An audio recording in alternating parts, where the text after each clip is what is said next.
అందరికీ నమస్కారం. This is Lalithasri. మీరు సీనియర్ సిటిజన్సా? మీరు మీ ప్రాపర్టీని గిఫ్ట్ ద్వారా ట్రాన్స్ఫర్ చేయాలనుకుంటున్నారా?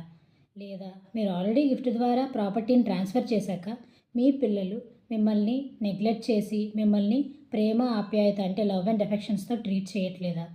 సో, అప్పుడు మీరేం చేయాలి? దానికి పరిష్కారం ఏంటి? అనేది మనం రీసెంట్‌గా వచ్చిన కేస్‌లో ఏంటి అంటే 'ఊర్మిళ దీక్షిత్' కేసులలో తెలుసుకుందాం.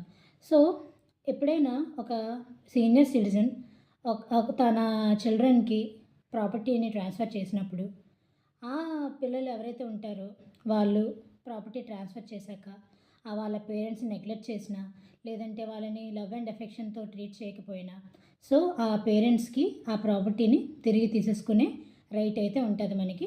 దేని ద్వారా అంటే section 23 of maintenance of the senior citizens and parents act అనమాట.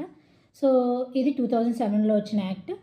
సో, ఈ యాక్ట్ ప్రకారం ఒకవేళ మీరు గిఫ్ట్ డీడ్‌లో ఒక కండిషన్ అంటూ పెట్టారు. ఏమని? ఒకవేళ చిల్డ్రన్ అనేవాళ్ళు మిమ్మల్ని లవ్ అండ్ అఫెక్షన్‌తో కేర్ చేయట్లేదు, లేదంటే నెగ్లెక్ట్ చేస్తున్నారు. లేదు ఇంకొకటి ఏంటి?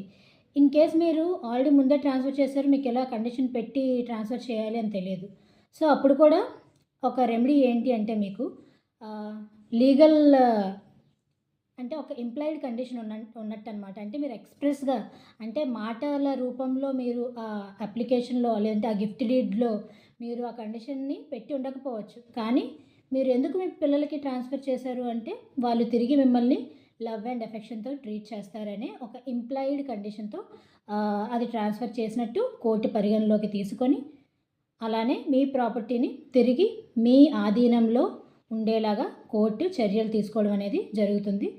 కాబట్టి సీనియర్ సిటిజన్స్ ఇంకా మీరు ఇక మీదట గిఫ్ట్ డీడ్ ట్రాన్స్ఫర్ చేయాలనుకున్నప్పుడు కండిషన్ అయితే పెట్టినా పర్వాలేదు. ఇన్ కేస్ కండిషన్ పెట్టకపోయినా పర్వాలేదు. మీ ప్రాపర్టీ మీరు తిరిగి తీసుకునే వెసులుబాటు అయితే సుప్రీంకోర్టు రీసెంట్‌గా ఈ 'ఊర్మిళ దీక్షిత్' అనే కేసులో ఇవ్వడం జరిగింది.